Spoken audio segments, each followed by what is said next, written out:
Hey Slingers, you've tuned in to another Wordslinger podcast, and I can't wait for you to hear this interview I have with Johnny B. Truant, good friend of mine. We talk about, well, we just sort of range around. So stick around and find out what the whole thing is about. See you very soon. It's the Wordslinger podcast, where story matters. Build your brand, write your book, redefine who you are. It's all about the story here. What's yours? Now, here's the guy who invented pants optional, Kevin Tomlinson, the Wordslinger. Wordslinger. This segment of the Wordslinger podcast is being brought to you by me. Now, if you'd like to support me and my work, this podcast, whatever else I'm doing, you can do that best by going and buying one of my books or a whole bunch of my books. Go to kevintomlinson.com/books, where you'll find an entire library of things waiting for you to discover. Go find your next new favorite read, and you'll be helping me out, which means I can continue to help you out. Well, I am Kevin Tomlinson, the Wordslinger, and I am very pleased to be here with you right now, wherever you are. I know you are. I got this impression of people listening to this show, maybe while driving. I tend to think of people listening while driving, or maybe you're walking, maybe you're, I don't know, doing the dishes. I don't know, but I can't imagine that you're sitting and watching the YouTube video, but if you are, hello, and thanks for tuning in. You know, I don't know, when I'm listening to podcasts, I'm always active doing something else. Walking, maybe, maybe not so much walking. I tend to like to be in the quiet when I'm walking. I like to walk in the woods and be around all that silence, and, you know, not really all that silent, honestly. There's birds. I can hear people in the distance. You know, we're very fortunate to live next to a very nice little nature trail that I can just walk out of my house and go to. And then down the way, about 20 minutes from here in Georgetown, there's a place called Blue Hole, which if you are ever visiting the Texas Hill Country and you get a chance to come to Georgetown, find a place to park, walk down to that I don't know how to describe it. It's like a park in Georgetown. It's along the South San Gabriel River, and there are nature trails. There's a trail that goes along the cliff faces along the river, and there's waterfalls, and it's beautiful, and it's one of my favorite spots. So I like to go there and just be there. So I wouldn't want to listen to a podcast while I was there. I want to experience the moment I'm in, but when I'm driving, man, now I listen to all kinds of stuff. So is that you? Do you do that? Let me know in the comments below this video if you're watching the video, or if you want to go to kevintomlinson.com/contact. I'd love to hear. I don't know. I'd love to hear how you experience this show, what you think of the guests, that sort of thing. Anyway, so Johnny is. I mean, I have this mental list of people that are not only good people that are among my favorites out in this world, but there's also a segment of that list that had a kind of a profound influence on me and my work. Because early on, in the early days, way back in, I'm going to say is like, I think this is like around 2010. Maybe that far back. You know, I started. I had my experience as a writer, as a novelist, getting a book picked up for traditional publishing, and that fell apart on me. And you know, when I came back around to the idea of indie publishing, there was. I don't know. There was. When I discovered that this version of self-publishing existed, man, I went on a quest to find out as much as I could. And one of the things that I discovered, like many of you, I'm thinking, was a little podcast called the Self-Publishing Podcast with Johnny, Sean, and Dave. And, you know, I listened to every episode of that, and then participated every time they had a live event or something. If I could pop in and ask questions, I would. I became enough of a regular that I was recognizable, so they started they'd call me out on air. I think at one point Johnny referred to me as an OG listener, which I do appreciate, Johnny. But I had, like a lot of us, I wanted to meet these guys. I wanted to, connect with them. I think that's something we do a lot when we encounter people that influence us in that way. We want to befriend them. We want to be in their circles. And I went to an event in Austin after Johnny had moved here, and they were doing the Smarter Artist Summit. It wasn't called that yet. The first thing I went to was called a Colonist Summit, which they it was all tied in with this sort of Watch Us Write project that they did, and I was a participant in all that, and that's where I met the guys in person for the first time. And I don't know, things just kind of kept going from there. And, Johnny's been on this show before, so is Sean. Never could get Dave on. Dave's a little more reserved, I guess. Shy, perhaps. I don't think he likes the limelight that much, but I'm not going to speak for him. But over the years, though, I've had lots of contact with Johnny. And then when I moved to the Austin area, I reached out immediately to these guys to see if they were interested in connecting, and Johnny was, and so we've become friends. We hang out. It's been good to, I don't know. It's been good to connect with somebody and relate on that level, because we're kind of at very similar places in our careers, and we've had very similar histories.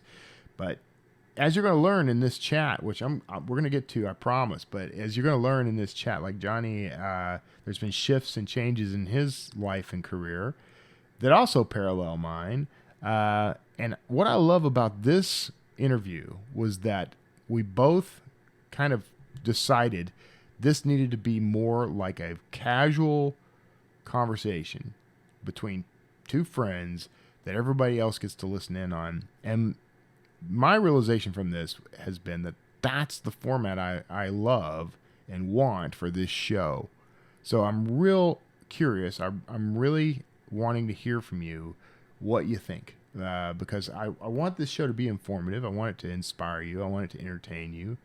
But I think the best way to do that is through these sorts of coming together of friends, basically. These conversations where two people are relating to each other and letting the conversation meander wherever it goes. So there's some useful stuff in this. There's some inspiration in this. I don't think you'll be disappointed. But I am curious to hear what you think. So, without further ado, let me stop yammering and let's dive right into my conversation with Johnny B. Truant. And then I'll see you on the other side. Well, Johnny B. Truant, man. You know something, Johnny? We go back, but even before you and me knowing each other at all.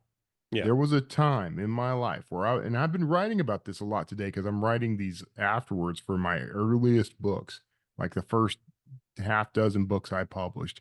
I do this thing now called a note at the end that's in every single book I write.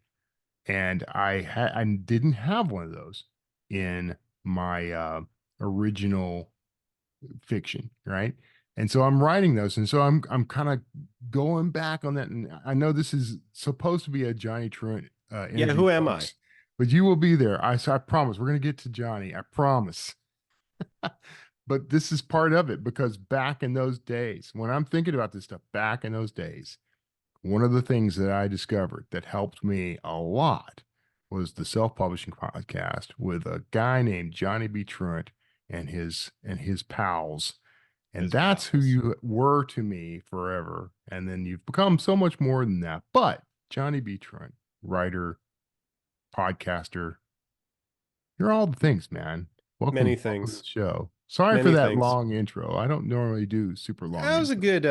It was a good personal intro. It definitely didn't feel like you were reading my bio, which I wrote for myself. And I never know who's going to discover which version of the bio. So Yeah, sometimes it's like, okay, that sounds good. And sometimes it's like, ooh, should I ask them to change it? yeah, yeah.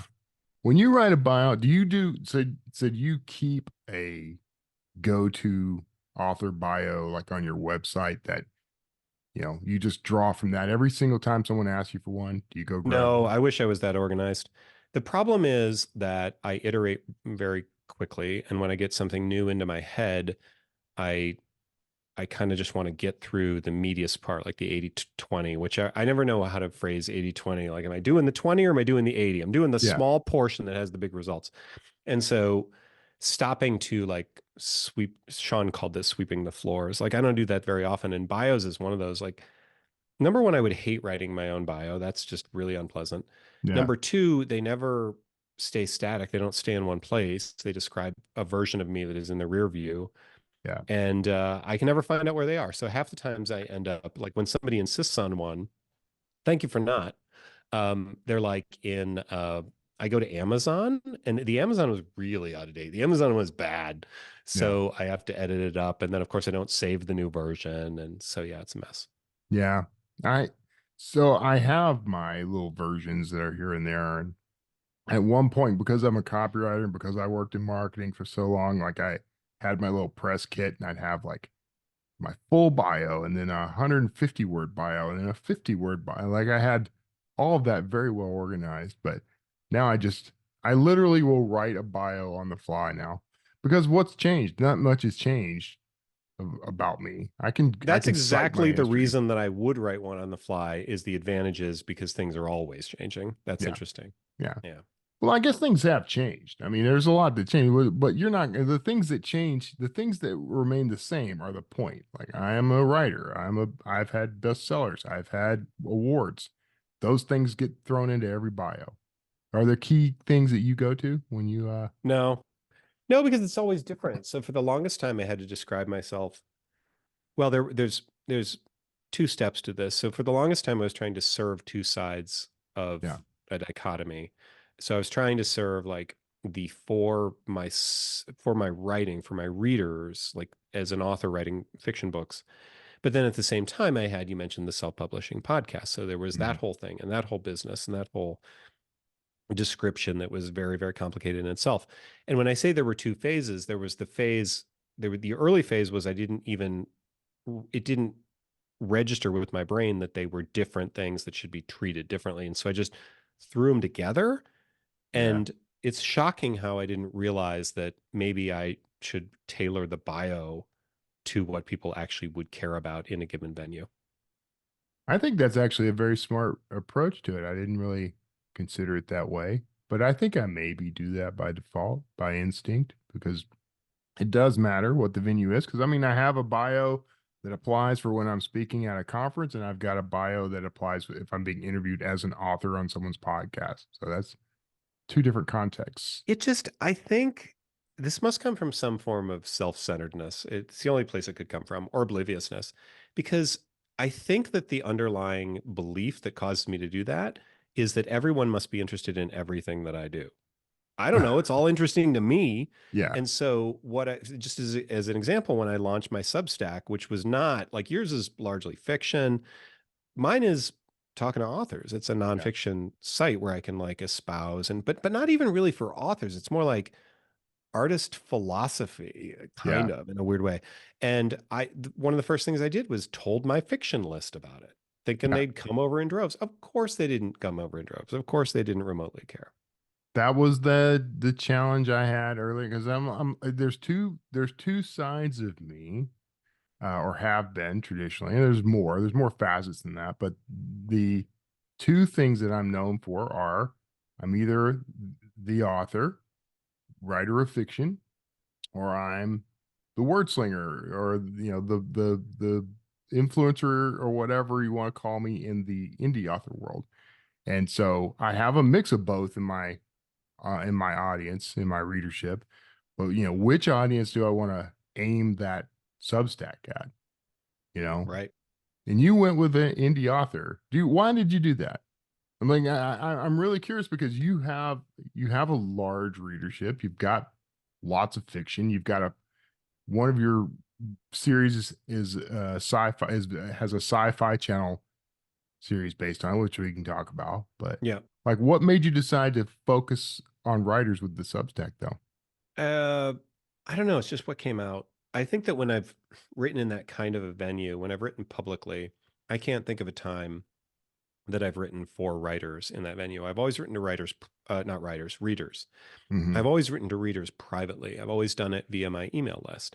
Now, of course, that isn't really private because, however many people are on your list, that's how many people are getting most of Yeah, the yeah, communications. But it feels one-to-one. It feels intimate. It's a closed environment. Joe Internet browser can't like come across it. And I don't know, somewhere in my head that just set up. So I think I had it in my mind. Again, it was that soup when I kind of made some changes about a year ago where I originally wanted to start a Patreon, and then I ended up with Substack, and then there was like no actual decision. I just thought, okay, well, I guess I'm going to do Substack, and I guess it's going to be this stuff, and tried a bunch of stuff that didn't really work. Spoiler alert, it's still not really working, which leads to the discussion of, do I even really need to be posting on the Substack? I don't know. I'm trying to be like writer guy. Like I'm trying to be, for the yeah, first time in my life, I'm trying to be like not just an author, but like yeah, author. Like I want to be the ultimate author. Like I yeah. want to be a super author. I want to be an artisan author. I don't even want to be a business minded author, although of course there's a lot of business to any of that. Yeah. You and I have talked about this a lot actually, and I'm in the same boat. Like that's part of like the trouble, not trouble, but like the rebirth of this show after 4 years off the air, like coming back to it. I know that the people who are subscribed and listening, the people who were excited to hear about it coming back, most of them are authors, and I don't want to let them down. Uh, I still want to serve that community, but there's this. It's not. There is that dream, I guess. I don't know what you want to call it. Like there's that drive in me, like being the writer. That's like that. That's even what I called my Substack, Right? was the writer. Yeah. That's the focus. And man, the stuff I write on Substack is so. I think most people would advise against it. Yeah. It's so weird. We were talking about this before you hit record, but I'm I'm believing more and more in that that focus is really power. And I've always had many interests. So I'm like the kind of guy, if I go and I'm going to order a glass of wine and there's an option for a flight, so I can Yeah, get three small glasses rather than one big glass, I'm choosing the flight. Like if I can get a tapas menu with a bunch of appetizers, I want that. If I can get a buffet, I want that. I like yeah, many, I don't want something, I want all the things. yeah. And that's great for me personally, but the lack of focus hamstrings me a little bit. But more importantly, I don't know how to describe myself. Like I remember there was a not high school, this was like grade school friend that I saw after years and years. He says, "What are you doing?" Half an hour later, he's glazed over. Like he just stopped caring within 30 seconds because that's like the first, you just ask quickly Yeah. when some, and I just kept going and going. And I'm like, I cannot succinctly describe what I did. No. And I kept trying to narrow it down to like quippy little, 8-word intros or whatever. And then, but even that would have two sides. Like for a while it was, I don't know if this is the right number of words, but it was like, I make stories and Yeah. serve smarter artists or something like that. And it's just, the more I say, you know what, I'm a writer and that's what I'm Hmm. going to do, than Yeah. that. And just to be clear, like, I think so in your shoes, because you're still hanging on to both in a way that I am backing away from, right? So I'm kind of halfway out the door on a lot of the things that maybe I shouldn't have been doing with this recent reinvention to begin with. But um, I think that there's only really two reasons that, as I was reverse engineering and thinking about like, why do I feel this way? Why am I doing this? Trying to put some actual answers and reasoning rather than just because it doesn't feel right, that sort of Yeah. thing. I thought, well, there are two main reasons to do just about anything. Right? within my world, within a limited context. And the first is because it's my job, because it's a career, because this is something where I earn money. This is the way that I put a roof over my family's head. That cliche, right? And the other is for joy.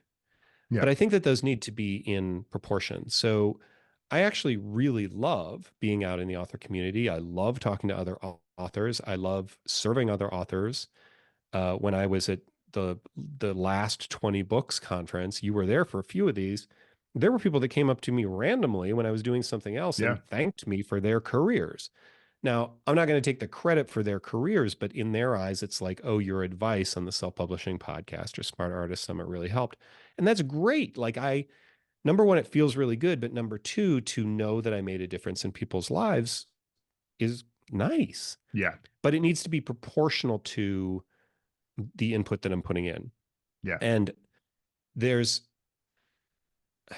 I'm going to try to think of a delicate way to say this, and I hope nobody takes offense, but this is a community that tends to accept a lot, Yeah. but they aren't always interested in making that worthwhile for the creator. And again, that's not derogatory. I was the same way in a lot of ways, but it is true. It's harder to make a living doing this because so much content is free. And so, well, okay, so why do I want to play the game that hard? How about if I write sometime? How about I go to conferences and I talk to people? Yeah. How about I do interviews? And there was something where some people wanted to compensate me for something, and I was like, no, it's fine. Like, just let me do it, because I have to want to do it enough to do it for zero money. There's just no point in pinching pennies on it. Like with the Substack, I mean, the only thing I sell now is a $7 Substack membership, $7 a month. Yeah. And I can't even get people interested in that. So like, why am I going to do crazy amounts of work with the goal of earning money? Just don't make the goal earning money. Make the goal like, I want to express myself and I'm willing to go this far for the joy or the expression. That is very close to the kind of thing that I've been kicking around. Like it's I have a lot of conversations with Ernie Dempsey, and because he and I write in the same genre, we're very like-minded. We're at essentially the same level in our careers, and we talk about this stuff all the time. I I am in this place where I'm going to write regardless, because that's just who I am. I'm following that sort of follow your bliss idea where, do the work you love and everything else will kind of, I mean, I know how woo it can sound, but I mean, everything else will just sort of happen, right? That's the way it's always happened for me. But I'm on a road of recovery right now, man. Because like when I was at D2D, all the stuff that I've done for like the past 7 or 8 years, it's all I let the writing slide a little so that I could help the author community. And I love this community, man. I love being a part of it. But yeah, I burnt myself out, and then I burnt a lot of my bridges too, because now I'm having to effectively start over. I love it too. I hope that nobody feels like the last thing I said means that I don't love it. It just means that I'm not going to be a We martyr. feel the hate, Johnny. We feel that you hate all of us. I would like to be a part of this community in a way that isn't, 30 hours of my week, Right. basically, because I have other things I have to do. I have a family that I like hanging out with. I have books I have to write. I have money I have to earn somehow. That sort of thing. Yeah. So that's the key. So like we want to be a part of the community instead of, I don't know. I still want to serve the community in my way, but I don't want to work for the community. I don't want the community to be my job anymore. Well, That so here's makes the sense. thing. So you just invited me on this podcast, and Yeah. that's, I know, in part just because we're friends. It's not like you were like, oh, I really need to have Johnny on, although maybe there was a part of that. But there have been times when I've been invited on podcasts and stuff, and the more and more I'm like, okay, yeah, absolutely. If you would like me there, I'm there. But there's also this element of like, what do I really have to say? Like, I don't know that I'm an authority in the way that I used to be. I'm not up on Yeah. the most common things. I know what I do. I can Mhm. speak about my craft. I can speak about my philosophy about art and business, which has changed a lot recently. I can I can talk about anything people want me to talk about, but I just don't know. I'm just another author.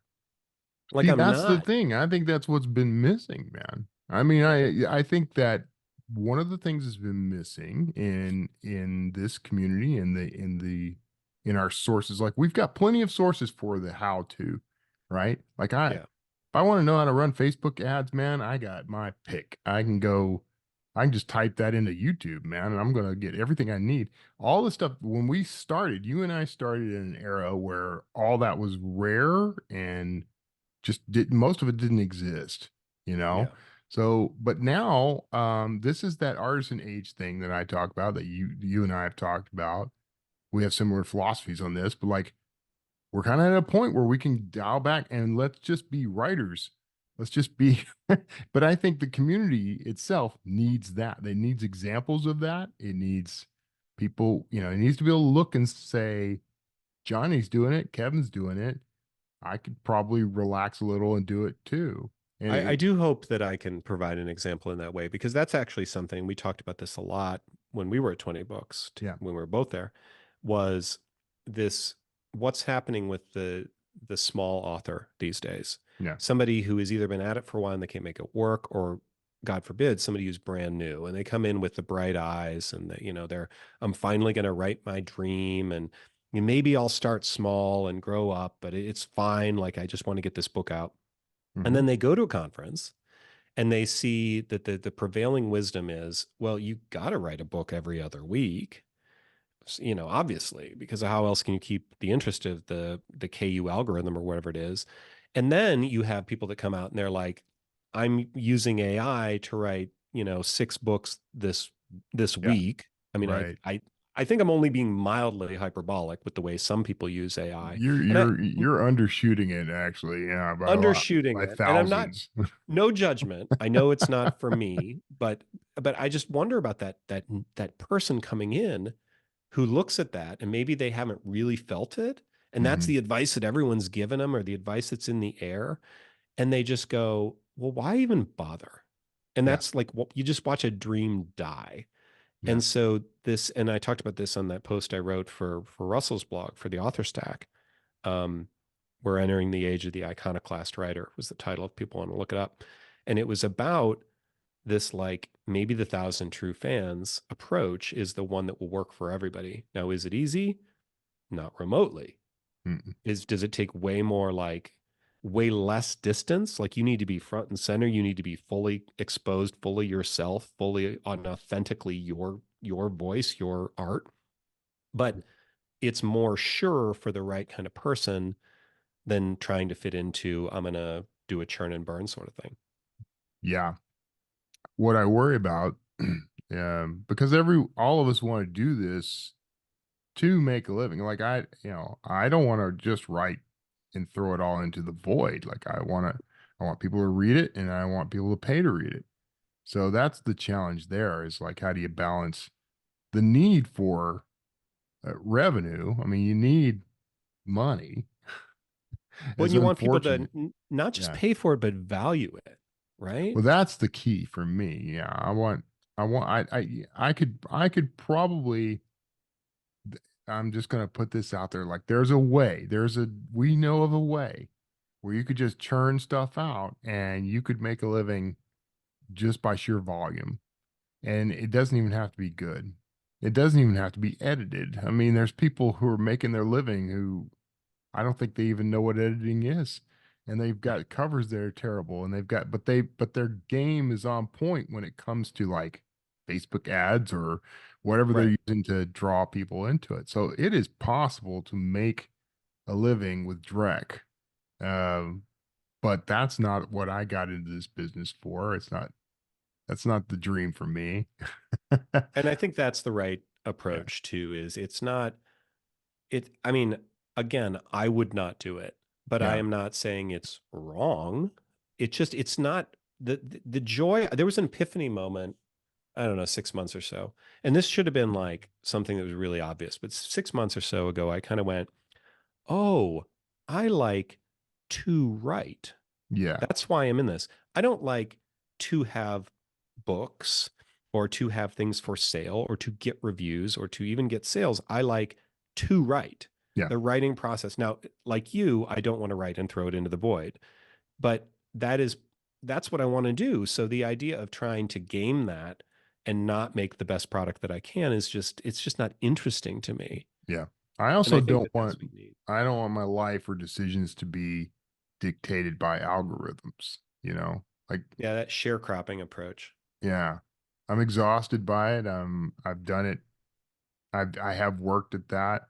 There's a tendency now, like I don't know about you, man. Well, you sound like you've kind of overcome this, but like I have a tendency to fall back into the same pit over and over again, and stumble back into what's easy, the habit of, the way I've always worked for the past decade. So I'm pushing really hard to kind of shift and do things different Yeah, and it focus takes on a lot more writing. time. It Yeah, it does. It does. takes a lot It more does. time. It takes a lot more. Yeah, right now, like my wife and I are kind of dealing with our own. We're each dealing with dreams right now. She's kind of going after something she's wanted to do for her most of her life, while I'm doing the same thing. The struggle is like there's that we don't understand each other's dreams, so we're not always as supportive of each other as we probably should be. Mm. So finding that network of people uh, that know and understand what you're going through, that's the thing. That's what I'm hesitant about. That's why I think I keep coming back to the well. Does that make sense? Like I keep Yeah, coming it back does. It because does. I I'm trying to that's my decide community. I'm trying to decide if I operate that way. And interestingly, no, I don't. And I'm just realizing it now. Um, I haven't, I've been looking up information. So just for everybody, just so I don't keep alluding to this vaguely, about a year ago, it's been about a year ago, I left my old publisher amicably and ended up taking the rights to most of my books, including my co-written books, with me, which has been great. But it requires a reinvention. I need to learn to do a bunch of stuff. I needed to build a direct store. I needed to learn new software. I mean, it's been so much learning. But in order to do that, I have looked up information. I have definitely learned a ton. And to the extent that I end up talking with somebody like you or anybody else that we've talked to, and they might have information that can benefit me, I listen and I hear it and I solicit advice when it's appropriate. However, a lot of this has been about following my gut. Hmm. And what that means is I'm definitely not looking. No, that's not true. I'm not usually looking for unsolicited advice. Some unsolicited advice might turn out to be spot on. It depends who it is coming from, who it is, where they are in their journey. Yeah. But I am not, because what you're describing, and I may be getting this wrong, is almost a comfort with people who are doing the same thing. Yeah. And I think the degree to which I lean into the fact that I'm doing a unique thing. Yeah. Unique because it's me, not Yeah. because it's direct sales, not because it's anything else I'm doing, but because nobody else does things the way I do, and I don't do Right. things the way anybody else does. And I have this sense, we'll go back to gut instinct, that's the right way now. Like that's what I am largely doing. I think it's just that it's scary because you're out swimming in deep waters. You can't see the floor below you. There's no direction. That is Yeah. the problem, is that nobody can direct you. We were taught, so I don't think you would mind us saying this, but when we were with Joe Solari, Yeah. he was talking about how because Joe is the guy who's taking over. He's doing Author Nation, which took over for 20 books to overgo their contract and made a new conference in its place. But he was talking to, so many people want to know the steps. And he's Yeah. like, what they really need to be taught is, you're here in your unique situation. What are the skills that will teach you how to create your own plan, your own steps? Right. And that's very, very hard. And there's almost by definition no way that anybody can teach the really hard lessons. It's something you need to stumble into. That's And right. this isn't right for anybody, but I feel I've done a lot of thinking about this. And I feel like where I'm going, I'm not looking for readers. I'm looking for fans. Yeah. And Yeah. there's a difference there. I want readers. Like if there's an outer halo of readers who have no idea what I'm about, they don't care about me, that's fine. But it's not my bullseye. My Yeah. bullseye is true fans. Then a little further out is, fans, but not maybe true fans, and so on out. And when you're following that approach, when you're chasing those people, literally the only way to attract your true fans, who by definition are people who are perfect for you, you're living the perfect thing. The only way to do that is to be 100% yourself, Yeah. 100% authentic, because Right. nobody else can copy that. And AI can't copy that. And they are not forming a relationship. That bullseye is not forming a relationship with the book. They're forming a relationship with you. Right. That's what I've been talking about a lot with people is that idea that I'm the brand that, and I even hate couching it in those terms because that's so played out and is not entirely what I'm doing, but it's the language I have right now. But I what I want is kind of what I had like when I was coming up. I was a big fan of like I'm still am a big fan of the books of Orson Scott Card.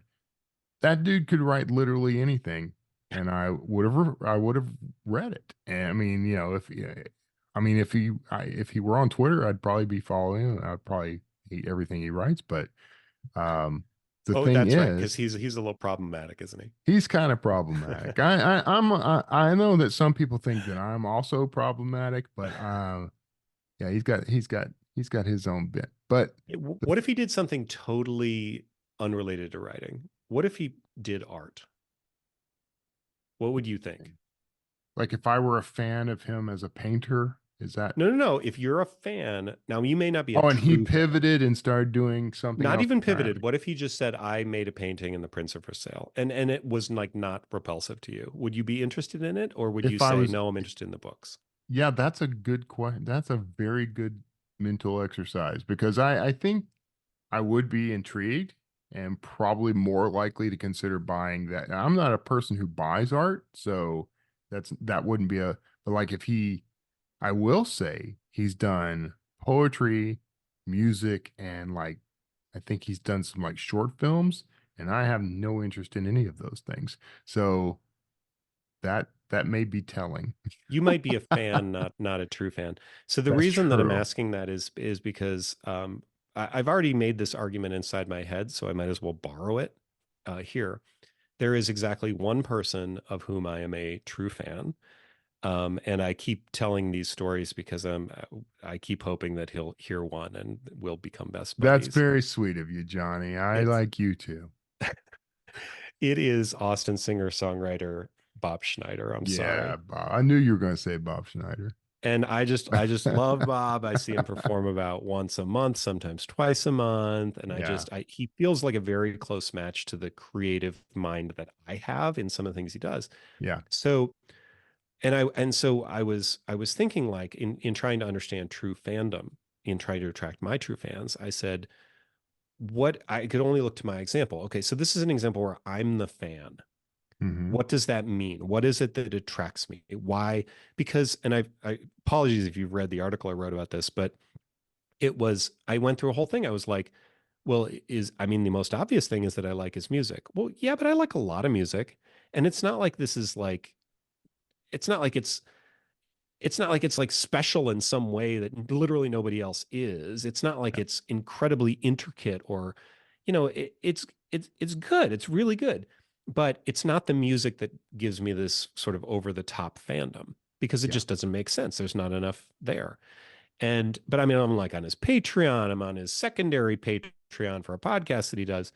And it has to do with the way that he expresses himself gives me an experience of something that is, uh, forgive me for getting a little woo woo, it's resonant with my soul, right? Like it Yeah, makes me feel good. When I go to Bob show, I feel I good. get that. Yeah, When I I get that. listen to Bob music, I feel good. And so anyway, here's the punch. So because I'm on his mailing list, I get this email and he's worked with somebody to do waveform art. Did I tell you about this? Or did you read No, about no. it? Okay, so he went, and this is why I asked you about Orson Scott Card. So and he is a painter too. Like he does do painting and visual art. But this one's really interesting because I got an email about it. And it was another artist he was working with, and they took, so one of his best known radio songs is, actually did a several of them. It's called 40 Dogs. And the one that I saw was, and they took the wave form of 40 Dogs and they like bent it around, and it looked like the iris of an eye. But Okay. it was the song, it was the waveform of the song. And there were originals and then there were prints. And I'm like, damn, I really want one of those. Now, I'm not in the position to be buying art right now, and I Yeah. don't buy art either. Like, I'm Yeah. not an art guy, despite talking about art all the time. And despite the fact that I have this Yeah. painting from my high school friend back here. And so I thought, why? And it's because every time I look at that, I would have this connection to a decision that an Yeah. artist made to do something that was kind of wacky. And that's brave to me. Like that bravery to be authentically and completely himself is what I aspire to. I want to be that brave. I want to be that creator. And I think that the people that we're true fans of have some attribute Yeah. that we don't have yet, but that we aspire to. And by being in their orbit through consuming whatever it is that they have or having it around us to remind ourselves, by proxy allows us to sample that. And Yeah. so that's what I think I want to create if I'm trying to attract true fans, is what's most authentically me and embodies attributes that hopefully there are other people out there will want as well. I like every bit of that. I'm going to have to think about that because that's the sort of thing I know that's what I'm trying to do. I know that's what I'm trying to accomplish. I don't know, and there's things I do outside of writing, like podcasts, and I sing and I do other things. There's a lot of stuff I do that I didn't I know that you sang. you didn't know I sing? Oh, we'll have to No, I do play some guitar and karaoke I one night. really like to sing too, but Yeah. only for myself. I like to sing in front of everybody. I In did fact, not know that. it is hard to keep me away from a microphone if we've got the opportunity. But uh those are the things though that I think about. Like, I wonder if I should share stuff like that with my reader base. And you know, so far they don't care about the podcast. At least they don't seem to. No one's commenting. So maybe that's not one of the things that they're. Maybe I don't have any true fans yet. Well, you may not. I haven't seen your communications. It's possible that your communications with them may not be of the tone to foster the true fandom That that's could already be. there, you know. That could be. Yeah. I'm learning this as I go, man, just like we all are. Same. So we're gonna have to wrap up because I told you I'd Oh, only do like 39. damn. That went fast though, That was right? short. That was short. Well, you'll have Yeah. to have me back. Yeah, definitely will have you back. And yeah, I'm watching the stuff you do, man, and I know you've got a lot going on. That we didn't even touch the surface of, but No, that uh TV show we were going to get back to. We didn't we get were going to back to get back that. to that TV show. I guess people will just have to tune in the next time to find That's out. right. Cliffhanger. So where should people find you online? Where's the best place? Well, I have consolidated to a single URL finally at johnnybtruant.com. Now, of course, it does split Yeah, I the see that. splash pages like for authors and for readers. But the for authors side is really just like every once in a while I have a big thought. By the way, that true fans thing that I was giving you a bit ago, that argument is laid out in another author stack podcast a post called exposing yourself for fun and profit. So Mm. that sort of thinking ends up on the for author side. But really, even though there's virtually nothing on the reader side on the surface, it's beneath the surface in the emails and on my web store and that sort of thing. So I'm getting there very slowly. So are you going to continue? I mean, said we were wrapping up, but I got another question now. Are you going to continue splitting your focus, I guess, on those two We'll see. audiences? I mean, I've definitely toyed with the idea of only writing. So the author stack, which I mentioned, the two posts that are on there, is owned by a guy named Russell Nolte, Yeah, who is a really good guy, and his platform is doing much better than mine is in terms of yeah, authors. So I've toyed with the idea of only writing guest posts for Russell. Now, I don't yeah, think that's going to happen in the short term, if no other reason than I need a place for my podcasts to be hosted. Yeah. But I mean, I'm certainly not going to kill myself on that side because I want to build out the reader side, which is, and if you go there, the store is built as all hell, right? Like if you go Yeah. there, that's there. But as far as the actual like reader site, it's not terribly sexy yet. Yeah. Well, man, I look forward to seeing whatever you come up with, and we'll talk about it. We're in the same town now, so we get to hang out every now and then, which is nice. Well, whatever I Uh, do, it shall be unexpected. all right, man. All right. Well, I will make sure that there's links to that stuff in the show notes, of course. And Johnny, man, thanks for this. This was a good one. I hope I have more conversations like this one for the Wordslinger podcast going forward, and I hope that people appreciate them. Excellent. Well, thanks for having me on. Well, here we are back, and I hope that you enjoyed that chat with Johnny. I know I did. There's so much happening, man. There's so many things happening in the industry, in the world. AI has kind of changed the game a lot for publishing, but there's more to it than that. This notion of the artisan age, this thing I talk about a lot, Johnny's talking about a lot. There's I don't know. There's a pivot.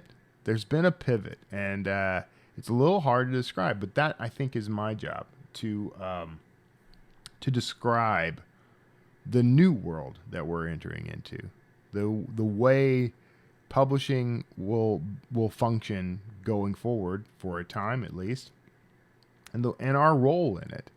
I think a lot of people sometimes are afraid of this kind of change. Yeah, I get it. A lot's changed. The way I earn a living has changed. I've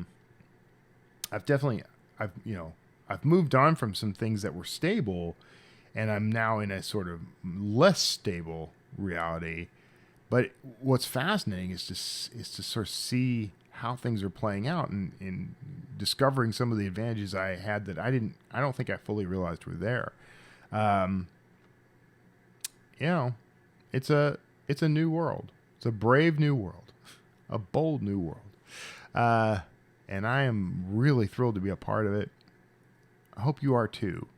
So I guess one of the things I want you to take from this is the shape of your career is up to you. I think you can design this any way you want. I think we put a lot of pressure on ourselves to try to earn a living, become wealthy, all those things. And I don't think there's anything at all wrong with that as a motivator. But when it becomes, I don't know, your mark of or your measure of yourself, that's when it becomes a problem. I'm not hitting six figures, so I'm a failure. I'm not, I don't have 1 million readers, so I've failed. I don't think that's the way it works. I'm kind of starting to see that failure is an illusion, because when we are approaching this work, our reasons for approaching it matter a lot. If your whole goal is to come in and make as much money as possible, I mean, I'm not gonna crap on that goal. I get it. I want to make as much money as possible. The realization I've had recently is that, they say, if you really want to know what your passion is, if you really want to know what your purpose is, look for the thing you would do even if no one ever paid you for it. Even if you were living in a box by the side of the highway, what would you still want to do? What would you still yearn to do? What would you do even if there were barriers to doing it? And for me, that is writing and storytelling, and always has been. And the proof of it in my life is that I've done it for free for a long time. I did it for free for a very long time, and now I make money from it. I've made a lot of money from it now. I'm kind of looping back around at this point and trying to reestablish my foothold in that, in terms of what I earn there, because things did take a hit when I let my. I always say it like I don't know, like that was a failure. Like I let my attention wander. You know what? I focused on something else for a while. I focused on you. If you're a writer, well, I focused on you anyway. listeners to the show, even if you're not a writer, I was focused on you. And what I did was put your mask on before I put my mask on. And I let things drift. I let things slide because all my energy was going into doing these things that I knew were going to be helpful to my community and to my tribe, I guess. And I think now I hit a rock bottom moment. I burnt myself out. I basically just, I don't know, I just tore myself down without quite really realizing I was doing it. And now I'm climbing back up, and I'm seeing light up there. I'm seeing the fringe of flowers around this well. I'm seeing the clouds and and that's my destination now. So that's something. I wrote this today when sharing Ryan Reynolds actually wrote a very touching post about Michael J. Fox, and one of the things he mentioned was how he falls a lot, and that's how you can tell you're flying. And so I posted that, shared that with the line, if you feel like your life is always up in the air, maybe you're flying. And that's what I think is true for me, and I'm pretty sure it's true for you. So hope you enjoyed this interview with Johnny B. Truant. There's more like this coming. There's a lot of things coming. Let me know what you think of the format. Let me know what you think of this as content. I'm still experimenting, but what I'm doing is building this with heart. So I hope you're loving it, and I'll keep doing it as long as it feels good to me. So that's a good sign, right? All right. Thank you for tuning in. Hope you enjoyed this one. I know I did. And well, take care of yourselves. I have great love for you. So see you next time. Wordslinger.